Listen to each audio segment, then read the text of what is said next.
sponsor us, you will see me drinking with my finger up. So how many espressos do you drink a day now? How many are possible? So this episode of the Security Table brought to you by Izar's espresso machine, which I don't know what brand it is, but it appears to be making him very happy, and it can make you very happy too. Definitely. And then Matt was showing a slightly bigger cup. Wait, slightly bigger. And look at Izar's; it's like a mini. No, his is like half the size of that. It's not the cup; it's the coffee you drink. It's tapered. Go on. It's smaller. Look, he's drinking it properly too with his finger. It's so funny to watch him. He's like so distinguished. He's like, This is good, old chap. For distinguished, I have to go with my monocle. I mean, yeah, the pinky has to go all the way out at that point. $1 million. Just don't do that while you're drinking. It'd be funny if you could do it both. See if you can combine both together. Okay, well, enough fun with espresso. We do have a purpose. We are here for a reason. And we're going to talk about a post somebody made on LinkedIn called Threat Modeling is Dead. Let me just read it. Why don't I read it to set the stage? It's short Was it enough. threat modeling that was dead? That's what it says. I'm going to read it. Yeah, This is a Threat quote. modeling is dead. Direct quote to put this on the record so that the audience knows what we're talking about here. The post in bold says threat modeling is dead, and then Stride has not aged well. I've seen firsthand the thick PDFs and Excel files that my clients have had delivered to them by consultants. Those docs have about 1 million data flow diagrams, giant tables with columns spanning over multiple pages, and a bunch of unactionable data. Software engineers and hackers both move much faster than in the past. I don't even know what this. I'm not going to comment. A list of high-level threats is not really useful when it comes to agile, secure software development because exploitable attack vectors are usually down in the weeds. It's the detail that's missing from Stride reports despite the huge amount of documentation. What can we do instead? Attack modeling. I've been favoring attack modeling over threat modeling for some time now. It has only 3 steps. Analyze attack surface for each component of the design. Produce an attack register, a list of potential attacks against the exposed attack surface. Produce a list of associated security controls to mitigate the attacks. Attack modeling cuts the documentation significantly and produces relevant actionable data with none of the fluff. Another bonus, the attack register can be used as a scope for the pen test. And that is the setting. Where to begin? Where to begin? I know. Where do you want to begin with that? Because there's so much wrong with that statement. Wait. I think that I'm personally going to start with a caveat because I did put a comment there in that post, and I have in the past in this here podium and podcast declared that Dast is dead. Exactly. At the same time, when we did declare that, we did this coming from places where we are users of it, and we have seen it in many places, and we have seen the results and how they're used. And at the same time, in that same episode, and many times after, we did say that it still has its uses. So we went for it's dead with a bit of a flair for the drama. But in this here post, my comment there was that I would love for people who declare things to be dead to at least take their pulse beforehand. Because I think that stepping out and saying, hey, one of the things that's like the most popular and that people use as a huge onboarding tool to get behind this threat modeling thing is that when so many people are actually using it every day and making good use of it and teaching it and learning it. And I don't know, I think that perhaps we should be a bit more careful with the things that we declared dead. Could just be my age talking, but perhaps check before. Well, he's saying threat modeling is dead. That's a pretty big statement. It is. And then on top of that, to go ahead and actually suggest an alternative threat modeling approach as a replacement. Look, It's dead clearly because we already solved all the possible problems. So there's no more need for threat modeling. Everybody's doing the right thing. So yeah, clearly it's dead. AI is going to No. solve everything, right? I mean, come on. No. AI does. No, AI won't do AI threat already modeling. did solve. So I mean, let's pick this apart a little bit more. So he says Stride is not aged well. Okay, great. That's your opinion. We can leave that on the table.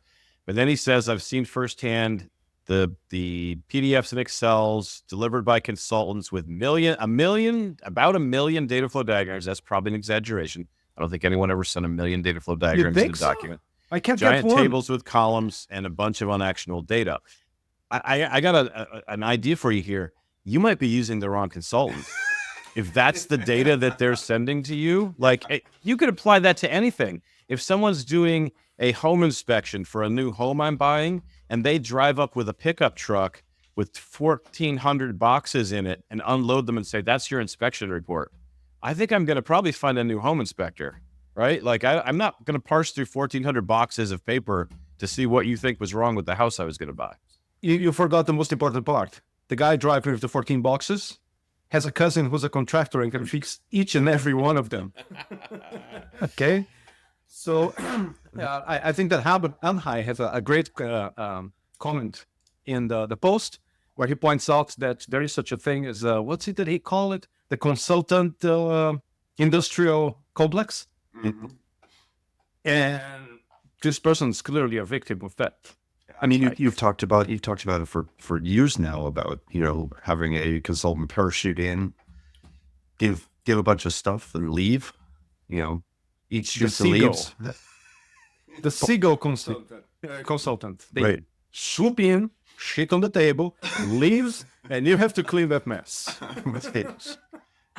And so if you're paying your consultants by, but for the words, then, you're going to get what you get. But I mean, that's a using was a hyperbole for opening of argument is very disingenuous. Right? So starting with threat modeling is dead, Stride is not aged well.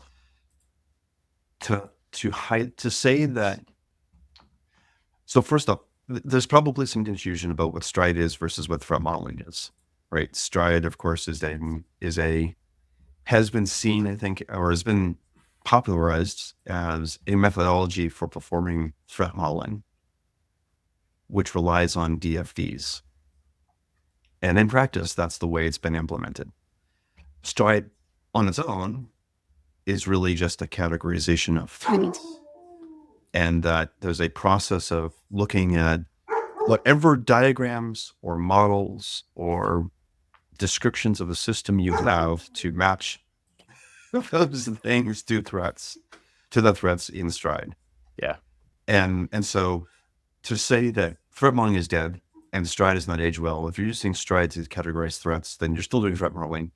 And I guess the other important part here is to consider that what we call threat modeling, for people who are not watching this and who are listening to this, go to YouTube and watch this video. What we call threat modeling, I think, has evolved over time. Traditionally, threat modeling was looking at threats, purely threats. What is somebody going to do to your system? More importantly, what is somebody looking to do to your system? Meaning, what impact or effect do they want to have? Right? Do they want to do site defacement? Do they want to spoof your data? Do they want to sniff your data on the wire? What threats exist? But over time, I think that has evolved, and the term threat modeling is now used to cover, as an umbrella term, to cover things like looking at threats and attacks. And of course, so what is an attacker going to do to cause a threat to occur or to implement a threat? And what weaknesses or vulnerabilities are they going to leverage to make those attacks possible? And so threat modeling looks at weaknesses today. Threat modeling looks at weaknesses, vulnerabilities, attacks, and threats, and informs risk. We've talked about this at length in the past, but about informing risk. And so threat modeling as an activity, I'll even go on a limb. I know some in our audience will be happy about this, is we should not use threat modeling as a term, may be dead. So we should call it secure design review and be done with it. Well, Please no.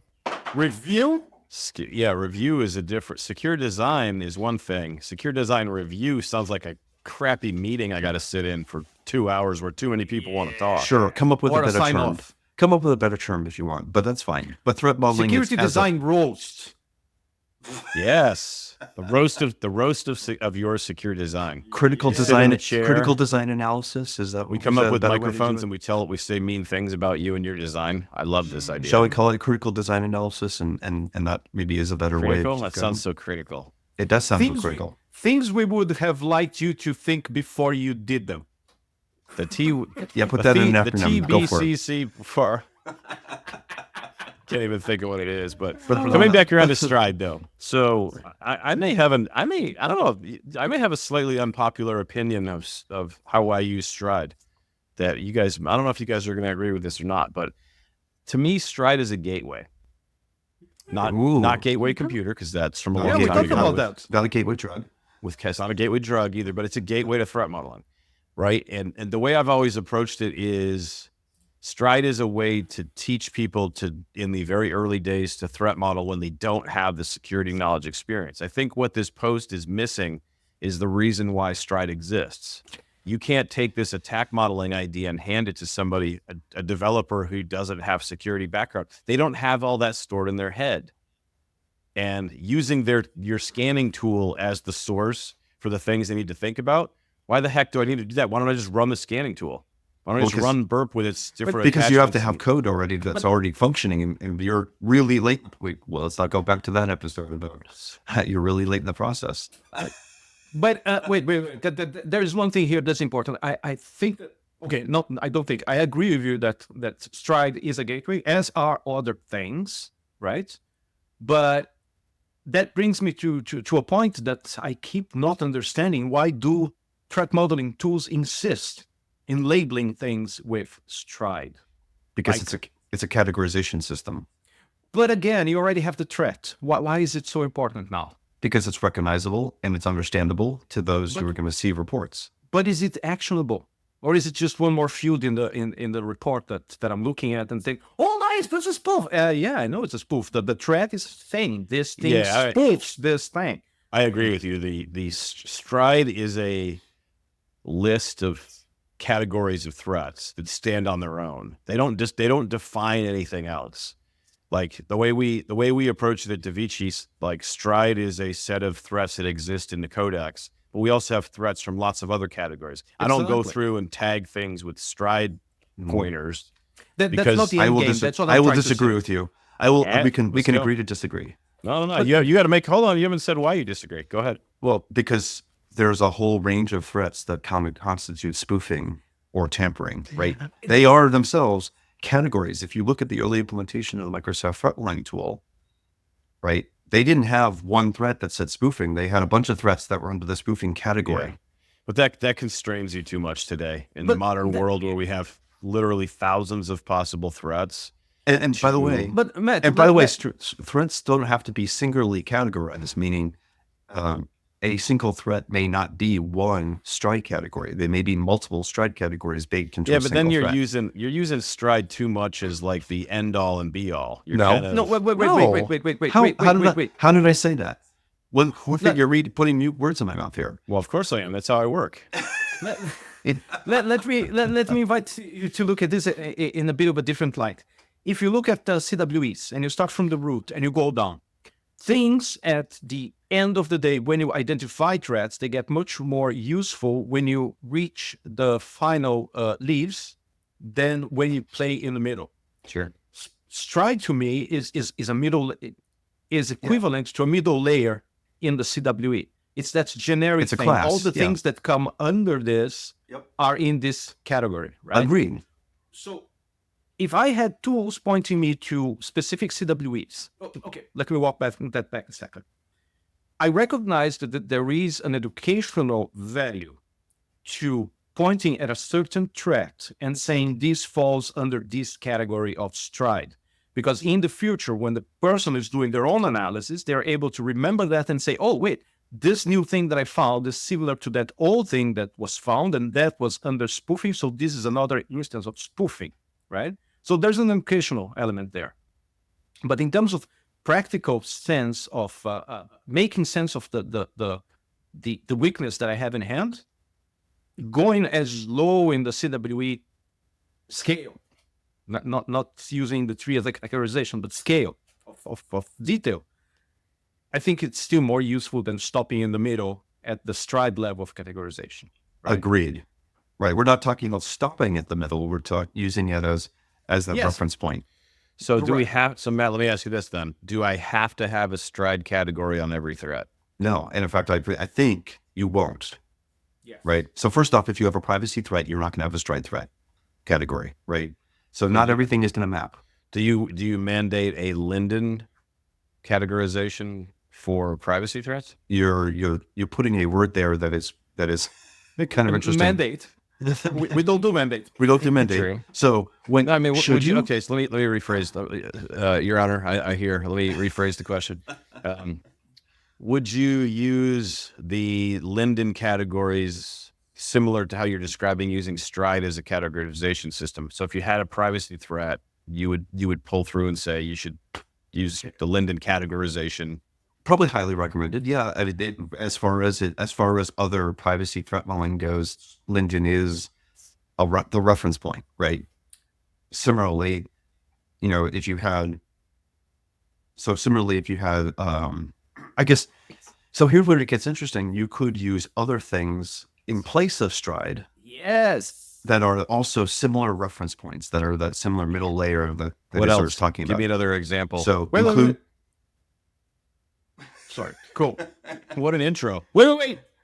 It's your time now. Includes no dirt. Or was it Sparta? But there's other acronym. It's everyone's following the acronym base, but it's basically a set of nothing threats. Generic though. There's nothing. Those are all things that were very threat modeling specific. Like no dirt was principles. Well, you could go back to design principles from like 800-160 or 160 volume 1, or you could go to CWE or KPAC. I mean, not KPAC, because KPAC is really attack patterns, and you have the meta attack framework, which are attack patterns. But CWE class weakness classes is another good reference point, as it was already highlighted. But wait, I want to bring out something very, very important that Matt just said, apart from the other very important stuff that he keeps saying. There are other things. I think that something that we see recurring at this phase of the threat modeling community is dogma. There's a lot of dogma out there. You do stuff this way, this is the way that you do stuff. Mm-hmm. Now, I don't know if it comes from me being lazy. I don't know if it comes from me being nice. I don't know if it comes from me having seen a lot of stuff out there. But I don't care what you use. I care about your results. If you are in a point of your journey where Stride gives you the best results, then use Stride. If you are in a stage of your journey where, I'm sorry for you, but cooking spaghetti does the best for you, go and cook spaghetti. Well, and so what if I don't like spaghetti? Works. What if I don't like spaghetti? Well, then if you're on a low carb diet. No, we don't like the dogmatic approach to there's only one way of eating and it's only spaghetti and it can only be cooked this certain way and everything else is dead. That's what we don't and like. Use a giant fork and spoon and you. Yeah. I just want to read. What you said there was really important. And I heard Cisco's previous CEO, John Chambers, used to say this all the time. Never confuse hard work with results. Where do you think you heard that first? No. I probably heard it from. I didn't know that. I didn't know you knew him. No. Wow. But no, I mean that's what you're saying though is like and we could change some words and say never allow your threat modeling approach to never confuse that with results.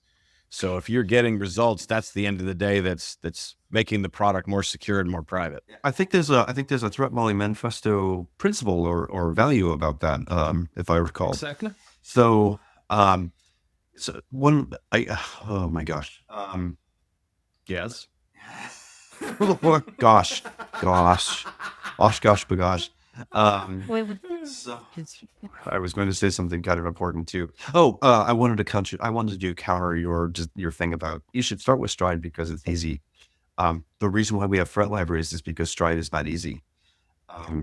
If you take it at an extreme, right? So understanding what a spoofing threat is versus what's an implementation of a spoofing, or what's a actual threat that is under the category of spoofing. A lot of people start with Stride, and that's, I think, where a lot of people get lost unless they have somebody with security knowledge and experience on their team who's able to do that translation, which is why we have threat libraries. You're describing threat modeling in a vacuum, which I don't recommend in the early days for people. I'm not suggesting that at all, but that's why we have threat libraries. Is so that somebody agree. can take it I and like go. threat libraries. I think they're powerful. I also like people to understand how to threat model by hand, if possible. It's like doing mathematics, right? Like I'm not a math person. I am terrible at math, but there's always something about when you understand how to do the problem versus how to get the answer.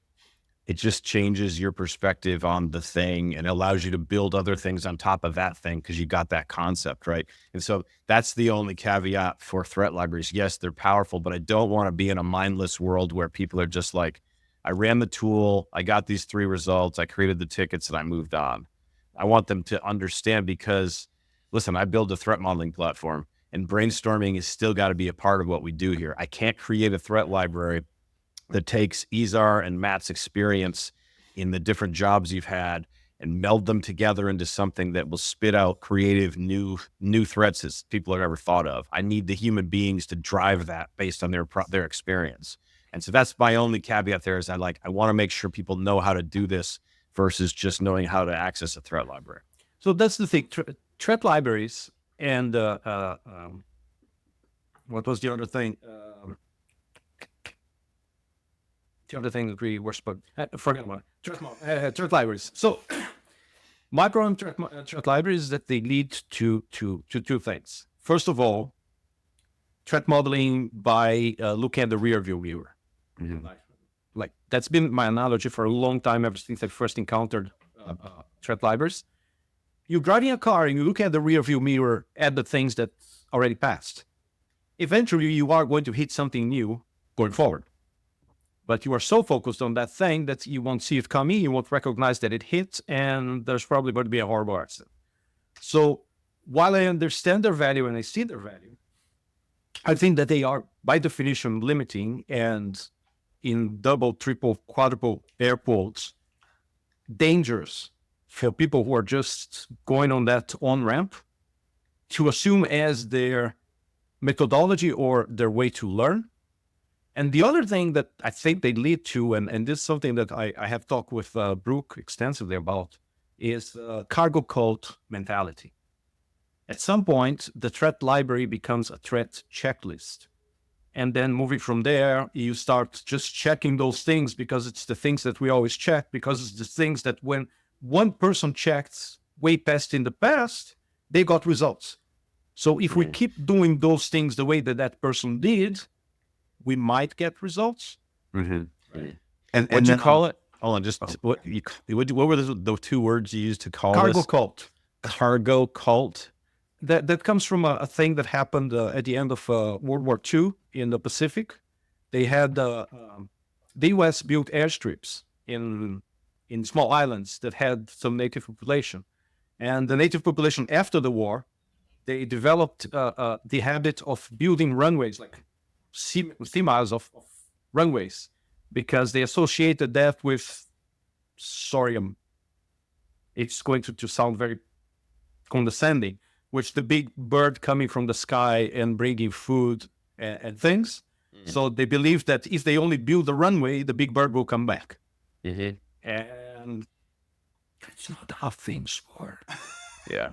Okay. And we should just highlight that, of course, today is Veterans Day here in the U.S. So. Oh, yeah. Thank you all. So, so what you're highlighted, though, is really important, and why Stride actually still has value. So if you use a threat library to identify threats, and you identify the threats that are encoded in the threat library, as soon as you identify the opportunity for something new, right? Assuming you're not looking at, blinders on, looking at only what's in the threat library, and you have the ability to find, or you do come across something like, hey, this doesn't fit anything in our list, but it's still a threat we want to consider. Well, how are we going to consider that? Well, you may take it up a notch to that parent class, right? AKA the Stride classification. Hey, this is like a spoofing threat.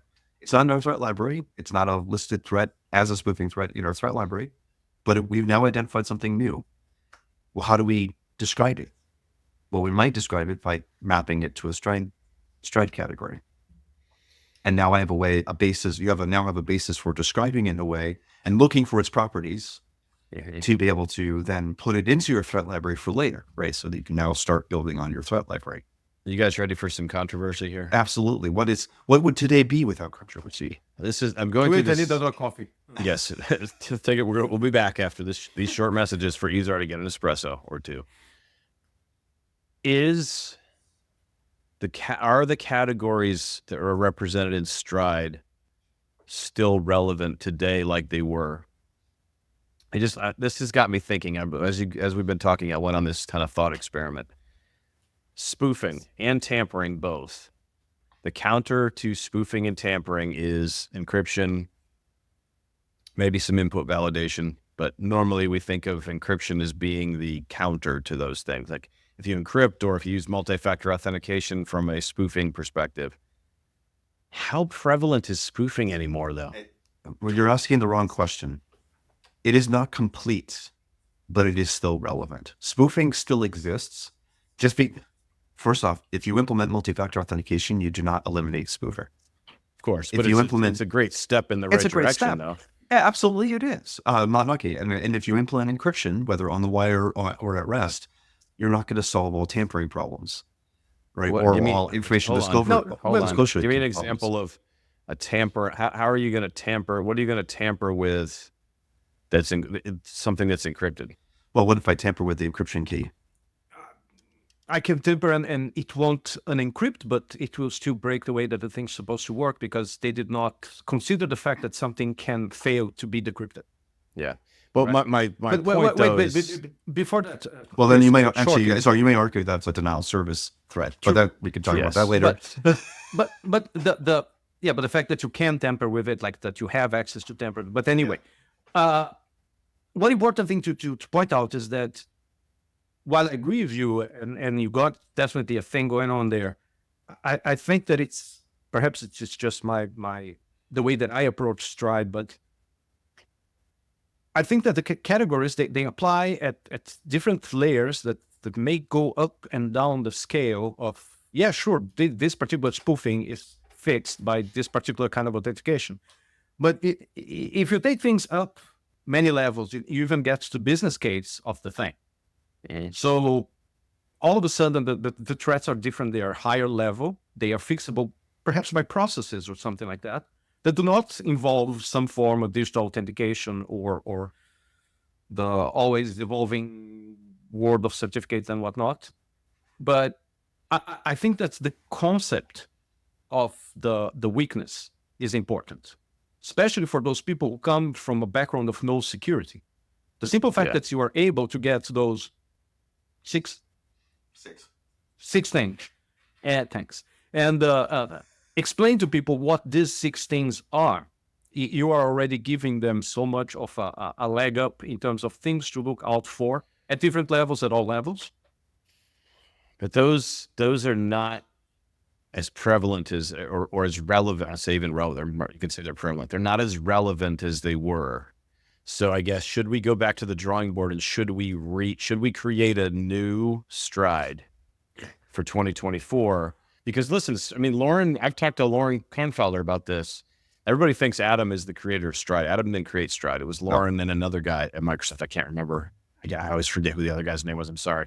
But they did this in the 90s, right? Or maybe the early 2000s. I mean, a lot has changed in technology. So I guess the question I posed to you is, should we go back to the drawing board? We know that the vehicle of Stride is powerful because it provides an on-ramp to threat modeling. Is it time to refactor Stride? Wait, 2 things. That paper, and now the name skips me, that paper from the 70s, 72, with the fundamentals of computer security. Schrader. That thing was Salzer and Salzer. Salzer and Schroeder. Yeah. That thing was written when Unix was like coming weeks up old. at Bell Labs. Yeah. 2 weeks old, definitely. And it's still relevant. But I had a point about, yeah. So what I'm hearing you say, and please correct me if I'm wrong, is that the catalog of things that some people decided to call the things we have to do to achieve security by design plug very nicely into the stride buckets, and therefore have fixed those categories of threats. So now we should look at a different evolution of stride in order to make people look at different tools that would fix those new buckets that we have identified now. That's not how I got there. But, but what I'm just listen. I'm not even. I haven't made up my mind. I haven't made up my mind yet as to whether we need to. Espresso.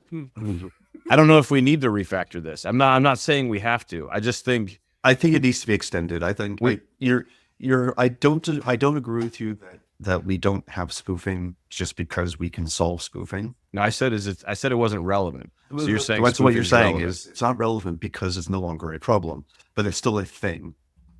And so, and would you agree it's a lot less? It doesn't matter about prevalence? prevalence. It doesn't matter about prevalence. But why would you want to teach? We're talking about a foundational piece we're going to use to teach people how to get started with this.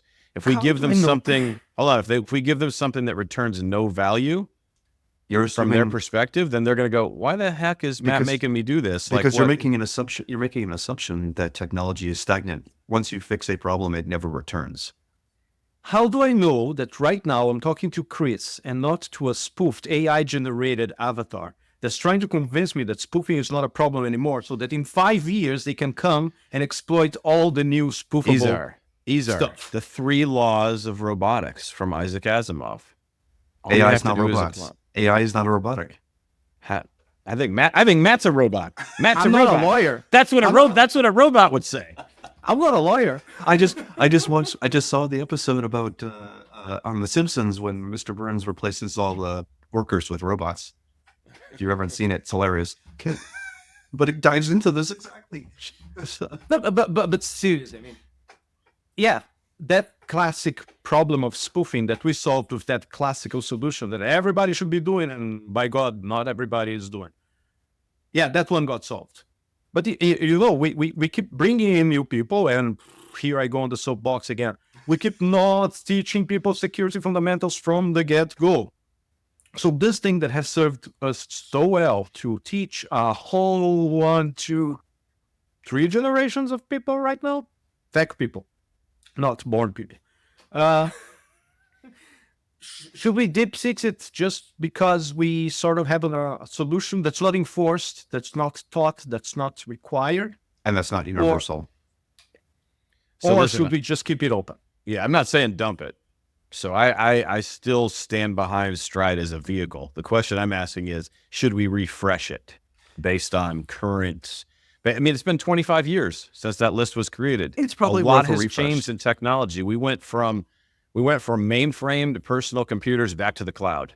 But by the way, mainframes and personal computers still exist, right? And now you have hardware and as the prevalence. Well, sure, but you don't want to create a thing that's only good for you don't want to restrict what you're looking for.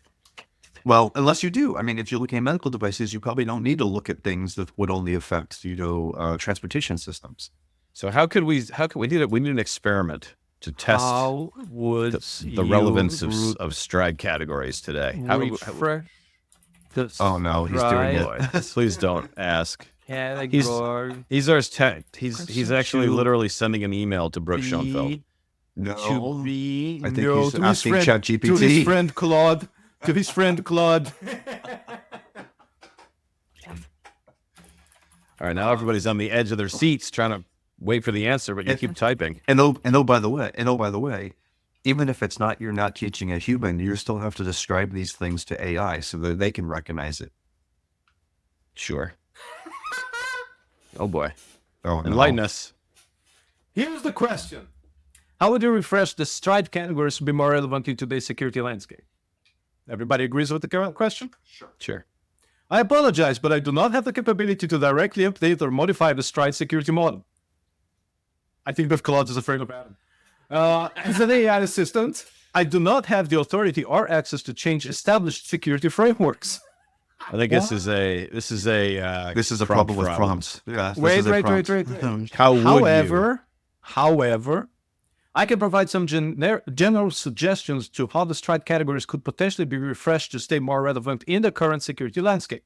1. Expand the spoofing category to account for emerging threats like deepfakes, credential stuffing, and other identity-based attacks. Thank you very much. So wait, on. Separate there. So keep spoofing and expand on what within that category. It's saying it wants to expand everything. Enhance the tampering category to address supply chain vulnerabilities, firmware/hardware manipulation, and attacks on IoT industrial control systems. This thing has been listening to Matt. Incorporate repudiation concerns around blockchain, cryptocurrencies, and the challenges of non-repudiation in distributed systems. Explore expanding information disclosure to cover data breaches, sensitive data exposure, and privacy violations in the era of big data and cloud computing. No, now you're Okay, that's just a bunch of drivel. It's just a bunch of like buzzwords. 2020 wants their computing technology back. All right, I'm running the question through ChatGPT 01 preview, which is advanced reasoning. So we're on the ball here. Okay. It literally says enhancing Stride right now. That's the feedback, and expanding threat categories. So get ready.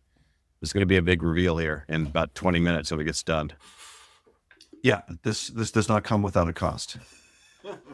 And by the way, let's talk about denial of service when you don't have enough power or compute to be able to run.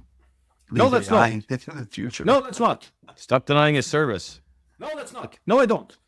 Okay, this actually is interesting. So the first thing that ChatGPT says is incorporate privacy threats. Stride-P. Interesting. Like or it would be stripes. Yeah. We haven't done that. Address supply chain risks, include AI and machine learning threats, cloud and container security, zero trust architect. Now it's just going off the rails. Yeah, so enhancing Stride to include privacy and safety would be a good enhancement. Make it stripes. Yeah, but I like address supply chain risks doesn't work. Like that has to fit. Supply chain risk has to be in another bucket.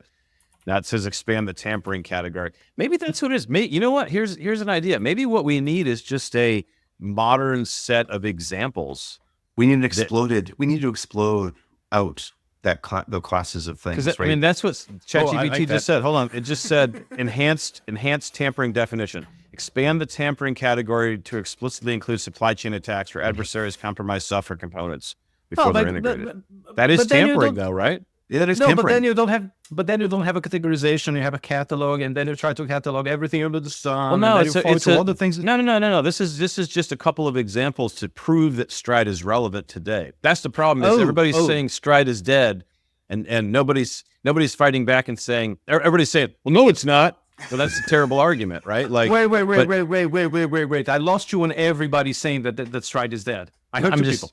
Okay. No. I mean, so people are saying. My point is though that we could put together a pretty quick list of like 1 or 2 or 3 examples of more modern uses of the Stride category, like supply chain compromise in the tampering category.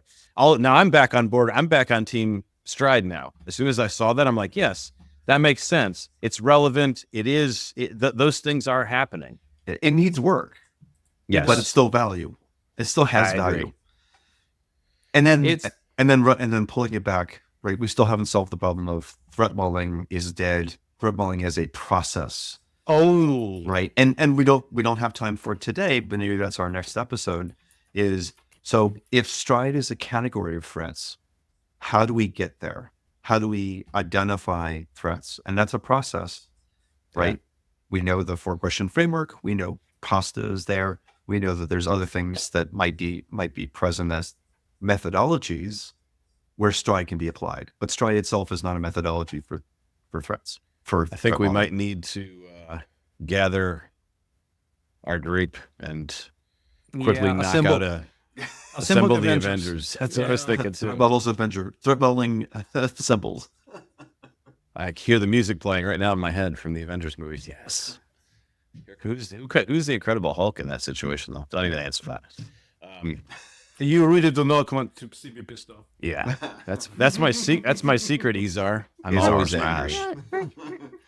All right. Well, we had enough fun for one day. I think we had some good debates. We had some good ideas unlocked there. I think Stride is alive, and we need some proof. We need to prove it. We need to provide some examples to prove that people can't just say this is dead. Well, then, so supply chain attacks don't matter to you? We gotta do a little bit more work to be able to line The proof this thing up. is the proof is in the usefulness. As long as it's useful for somebody out there, it's not dead. That's true. It's almost a Peter Pan thing. If you believe in Stride, All models are wrong. Some are useful. exactly. And with that, thanks for listening to the Security Table.